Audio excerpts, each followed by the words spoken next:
ආයුබෝවන් යාළුවා, ඉතාමත් ආදරෙන් වන්න මං ඔයාලව පුරුදු විදිහටම අදත් පිළිගන්නවා ආයුබෝවන් කියලා මගේ නාරි YouTube channel එකට. ඉතින් අදත් මම ඔයගොල්ලන්ට ඉතාමත්ම වැදගත් වටිනා කියන වීඩියෝ එකක් අරගෙන ආවේ. ඉතින් මතක් කරලම ඔයා තාමත් මගේ channel එක subscribe කරලා නැත්නම් ආදරෙන් ඉල්ලනවා මගේ channel එක subscribe කරන්න කියලා, like කරන්න, comment කරන්න. මගේ videos වලට මොකක් හරි ප්‍රශ්නයක් තියෙනවා නම් දෙපාරක් නොහිත comment එකක් දාලා අහන්න. මම අනිවාර්යයෙන්ම ඔයාලට ඒකට උත්තරයක් ලබා දෙන්න බැඳිලා ඉන්නවා. ඉතින් යාළුවා, අපි අද කතා කරන මාතෘකාව තමයි කාල සර්පයෝගය කියලා කියන්නේ. කාල සර්පයෝගය. මොකද්ද මේ කාල සර්පයෝගය කියලා කියන්නේ? හරිම හුරු පුරුදු අපේ සමාජයේ ගොඩාක් දෙනෙක් කතා කරන හරිම බය හිතෙන මාතෘකාවක් විදිහට කිව්වොත් හරි මේ කාල සර්පයෝගය කියලා කියන්නේ. ඉතින් ඇත්තටම කාල සර්පයෝගයට බය වෙන්න ඕනේද? කාල සර්පයෝගය කියන තරම බැරෑරුම්ද? කාල සර්පයෝගයේ තියෙන ඔයාට ඒකෙන් මිදෙන්න කිසිම ක්‍රමයක් නැද්ද? ඒකෙන් මිදීමට කිසිම අපිට කළ යුතු කිසිම ප්‍රතිකර්මයක් නැද්ද? ඉතින් එන්න අපි කතා කරමු ඔය ප්‍රශ්න ඔක්කොටම උත්තර. ඉතින් යාළුවා, අපි ඉස්සෙල්ලම බලමු කාල සර්පයෝගය. මොකද්ද මේ කාල සර්පයෝගය කියන්නේ කියලා. කාල සර්පයෝගය කියන්නේ යාළුවා කාල කියලා අපි කියනවා රාහු ග්‍රහය හඳුන්වන්න. රාහු ග්‍රහයට කියන තවත් අනුවර්තන නාමයක් විදිහට මේ කාල කියන එක අපිට දක්වන්න පුළුවන්. ඒ වගේම තමයි යාළුවා සර්ප කියන්නේ ඔයගොල්ලෝ දැකලා ඇති කේතු ග්‍රහයට මිනිස් හිසක් සහ සර්ප ශරීරයක් තමයි තියෙන්නේ. ඉතින් කේතුට තමයි මෙතන සර්ප කියලා හඳුන්වන්නේ. කාල සර්ප යෝගය. ඒ කියන්නේ රාහුගෙන් සහ කේතුගෙන් ඇතිවෙනා වූ යෝගයක්. මොකද්ද කාල සර්පයෝගය? අපි බලමු. කාල සර්පයෝගය කියන්නේ මම අර කිව්වා වගේ කේතු සහ රාහු මුල් කරගෙන ඇතිවෙන යෝගයක්. ඉතින් මේ යෝගය යාළුවා ඔයාගේ කේන්දරේ ඕනෑම භාවයක් මුල් කරගෙන ඇති වෙන්නට පුළුවන්. එහිදී වෙන්නේ කාල සර්පයෝගයේදී රාහු සහ කේතුට මැදිව ඔයාගේ කේන්දරයේ ඔයාගේ උප්පත්ති ග්‍රහයන් සියලු දෙනාම පිහිටනවා. ඔන්න ඕකට තමයි කාල සර්ප යෝගය කියලා කියන්නේ. අපි හැමෝම දන්නවා රාහු කියන ග්‍රහයා යාළුවා අනිත් ග්‍රහයන් ගමන් කරන මාර්ගයට ගමන් කරන්නේ නැහැ. මේගොල්ලෝ ගමන් කරන්නේ ප්‍රතිවිරුද්ධව. මොකද රාහු සහ කේතු කියලා ඇත්තටම සැබෑ ලෝකයේ ග්‍රහයන් නැහැ. ඉතින් මෙහි ඉන්නේ ඡායා ග්‍රහයින් පමණයි.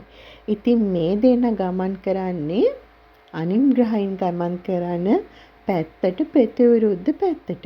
මෙහිදී සිද්ධ වෙන්නේ යාළුවා රාහුගෙන් සහ කේතුගෙන් ප්‍රතිවිරුද්ධ මැදිව මේ ග්‍රහයින් පිහිටනකොට රාහුගේ මූණට මූණ මේ ග්‍රහයන් හමු වෙනවා. අපි මේකට කියන රාහු විසින් ග්‍රහයන් ගිල ගන්නවා කියලා.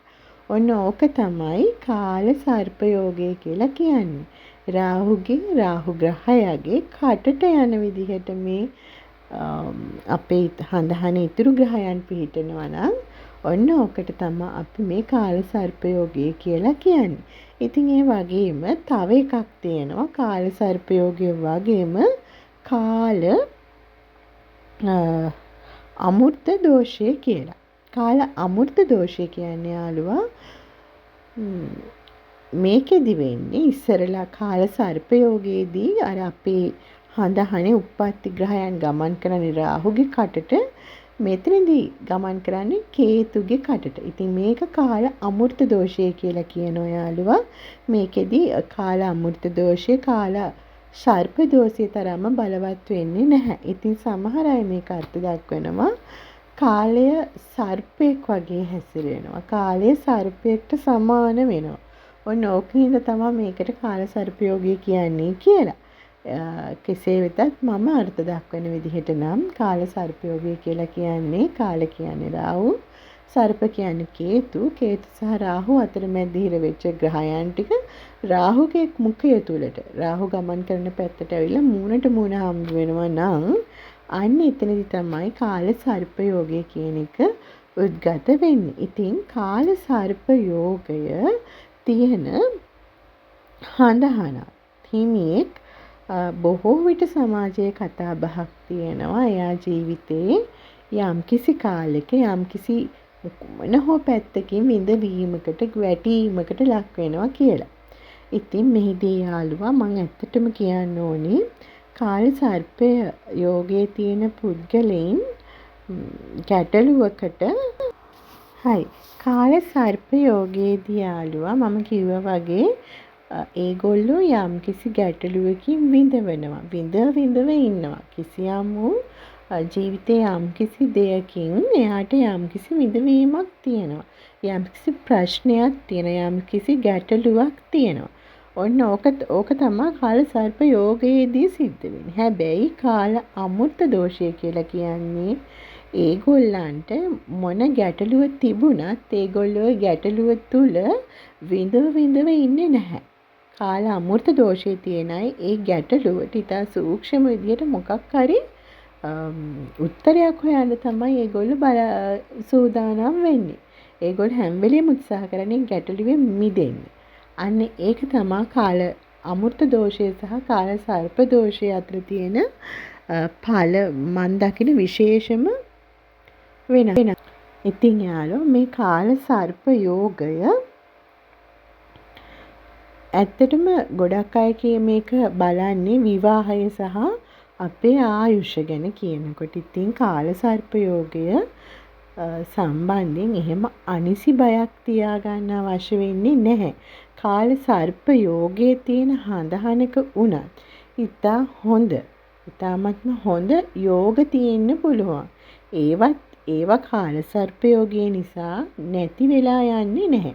ඉතින් ඒක නිසා දුටු පමණින් කාල සර්ප යෝගයේ තියෙනවා කියලා බය වෙන්න අවශ්‍ය වෙන්නේ නැහැ. ඉතින් යාළුවා ඒ වගේම තමයි කාල සර්ප යෝගයේ අපේ කේන්දරේ භාවයන් 7 තුල යෙදෙන ආකාර අනුව භාවයන් 12 තුල යෙදෙන ආකාර අනුව අපට ඇති කරන ප්‍රශ්න අපට අර මං කියවනේ අපේ ජීවිතේ මොකක් හරි අඩුවක් තියෙනවා කියලා කාල සර්ප යෝගයේ තියෙනකොට අන්නේ අඩුව සරල භාෂාවෙන් කිව්වොත් කාල සර්ප යෝගයේ තියෙනකොට අන්නේ අඩුව අන්නේ ප්‍රශ්නය තීරණය වෙන්නේ කාල සර්ප යෝගය යෙදෙන භාවය අනුව. එතනදී වැඩිම ප්‍රමුඛතාවයක් දෙනවා රාහු ඉන්න භාවයට. රාහු ඉන්න භාවයට තමයි වැඩිපුරම පීඩා කරන්නේ. ඒ වගේම තමයි කේතු ඉන්න භාවයටත් පීඩා කරනවා. නමුත් ඒක දැඩි පීඩාවකට අසු වෙන්නේ නැහැ රාහු තරම්ම. කේතු ඉන්න භාවය. හැබැයි කේතු ඉන්න භාවයේ තියෙන කාරක දේවල් වලටත් යම් බාධාවක් කරනවා. නැතුව නෙවෙයි ඒක ඉතා සුළු බාධාවක්. වැඩිම බාධා කරන්නේ මේ රාහුගේ ඉන්න භාවයට. එතකොට මේ භාව 12 අනුව යෙදෙන කාල සර්ප යෝග 12ක් තියෙනවා. එතකොට ඔයගොල්ලෝ විවාහයට මම හුඟක් දැකලා තියෙනවා ඔය විවාහ මංගල යෝජනාවලදීම කාල සර්ප යෝගයේ ඇත්ත කියලා. මම දන්නේ නැහැ ඒක මොන සමස්තයක් වශයෙන් අපේ හඳහනේ කාල සර්ප යෝගයේ තියෙනවා නම් ඇත්තට මේක අපේ විවාහයට බලපාන්නේ නැහැ. ඒක බලපාන්නේ අපේ අර ඒ තියෙන යෙදෙන භාවය අනුව නියෝජනය කරන කාරක දේවල් වලට තමයි ඒක බලපාන්නේ. ඉතින් ඒ වගේම තමයි කාල සර්ප යෝගය අපේ හඳහනින් බිඳින අවස්ථාවක් තියෙනවා. මේකදී ඇත්තටම රාහු සහ කේතු කියන රාහුත් එක්ක එකට ඉන්න තව ග්‍රහයෙක් හිටියොත් ඒ ග්‍රහයා අංශක ගාන රාහුගේ අංශක ගානට වඩා වැඩි වුණොත් එතකොට කාල සර්ප යෝගයෙන් මිදෙනවා. ඒ වගේම තමයි රාහු කියන ග්‍රහයා උච්චව හිටියොත් එතකොටත් මේ කාල සර්ප යෝගය බිඳිනවා. ඉතින් යාළුවා කාල සල්පයෝගී තියෙන කෙනෙක් නම් ඔයා මම තවත් කේන්ද්‍රයකින් ඔයගොල්ලොත් එක්ක හමු වෙන්නම් තව වීඩියෝ එකකින් කොහොමද මොනවද මේ කාල සර්පයෝග 12 කොහොමද අපි ඒවට කරන්න ඕනි දේවල් මොනවද එතකොට මොනවද ඒ වගේ අපිට ඒ කාල සර්පයෝග යෙදෙන ස්ථාන අනුව අපේ ජීවිතේ මොන මොන අංශවලට දේව බලපාන්නේ කියන එක ගැන අපි තවත් වීඩියෝ එකකින් කතා කරමු. ඉතින් මේ වීඩියෝ එක ගොඩාක් දික් වෙන නිසා මම ඒක ගැන කතා කරන්නේ නැහැ මේ වීඩියෝ එකෙන්. ඒ සම්බන්ධයෙන් කාට හරි ඉන්නවනම් වැඩිතර තොරතුරක් දැනගන්න කරුණ ඉතාමත් ආදරෙන් කියනවා මේ වීඩියෝ එකේ යටින් කමෙන්ට් එකක් දාන්න. එතකොට මට ඔයාලට තියෙනවා නම් යම් ප්‍රශ්නයක් පුද්ගලිකව වුණත් ඇත්තටම මට උදව් කරන්න පුළුවන්. ඒක නිසා ඔයගොල්ලන්ට මේ කාල සර්පයෝගය මේ දේවල් ගැන තවදුරටත් දැනගන්න ඕන නම් ඉතින් කාල සර්පයෝගය ගැන ඒ තියෙන ඕනම ගැටලුවක් මම ඉස්සෙල්ලා කිව්වා වගේ මේ වීඩියෝ එක යටින් කමෙන්ට් කරන්න මම අනිවාර්යයෙන්ම කමෙන්ට් එක බලලා ඔයත් එක්ක සම්බන්ධ වෙලා ඔයාට අවශ්‍ය කරන උපදෙස් ලබා දෙන්නම්. ඇත්තටම මම හිතන්නේ මේ ජ්‍යොතිෂය කියලා කියන්නේ අපේ පෙර කරපු කර්මයන්. මේ අපි කරපු කර්මය තමයි මේ අපේ හඳහනේ තියෙන්නේ. ඉතින් මම ගොඩක්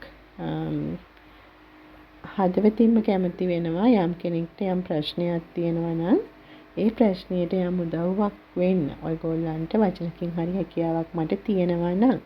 ඉතින් ඒ නිසා මම කියනවා ඔයගොල්ලන්ට ආයෙත් යම් ගැටලුවක් මේ සම්බන්ධයෙන් ඔයාට කාල සර්පයෝගය කාල අමෘත දෝෂය සම්බන්ධයෙන් තියෙනවා නම් ඔබ යම් කිසි ගැටලුවකින් ඒහා සමානව පීඩා විඳිනවා නම් ඉතින් මාත් එක්ක සම්බන්ධ වෙන්න මම මුදල් අය කිරීමක් කරන්නේ නැහැ. ඇත්තටම මේක මම ජ්‍යොතිෂ සේවයක් විදිහට තමයි කරන්නේ ඔයගොල්ලන්ට සහ මනුෂ්‍යත්වය වෙනුවෙන්. ඒ නිසා මම තාමත් ආදරෙන් ඔයගොල්ලන්ට ඒක මතක් කරනවා. ඒ වගේම මම ඉල්ලනවා මගේ channel එක ඔයා තාම subscribe කරලා නැත්නම් subscribe කරන්න. ඒ වගේම bell icon එකත් click කරන්න. එතකොට ඔයාට මම දාන ඔක්කොම videos බලන්න පුළුවන්. ඉතින් ඒ වගේම තමයි like කරන්න, comment කරන්න අමතක කරන්න එපා. ඉතින් යාළුවා ජීවිතය කියන්නේ විඳවන්න ඕනේ දෙයක් නෙමෙයි. එක තැනකට වෙලා කොටු වෙලා ජීවිතේ තියෙන අපිට විඳින්න. ඉතින් ඊටමත් ආදරෙන් ගිහින් එන්නම් එහෙනම් ආයෙත් අලුත් වීඩියෝ එකකින් අයබෝ